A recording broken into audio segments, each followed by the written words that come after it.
Once upon a time, in the heart of the jungle, lived a mighty lion and a tiny mouse. This is a special tale about friendship, kindness, and the unexpected bonds that can form between the smallest and the mightiest. In the vast and green jungle, there lived a magnificent lion. His roar could be heard from miles away, striking fear into the hearts of all the animals.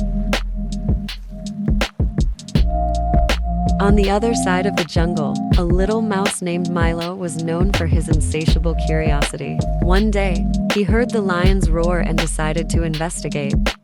To everyone's surprise, instead of running away, Milo approached the lion. The lion, astonished by the tiny creature's courage, decided not to harm him.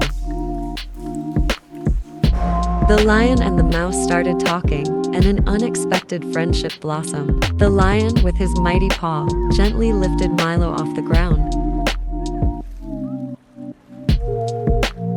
One day, the lion found himself caught in a hunter's net. Remembering the kindness of his tiny friend, he roared for help. Milo rushed to the rescue, using his sharp teeth to free the lion. From that day forward, the lion and the mouse became inseparable friends. They showed the jungle that true strength comes not from size, but from the bonds of friendship. And so, in the heart of the jungle, the lion and the mouse lived happily ever after, proving that even the mightiest can learn valuable lessons from the smallest.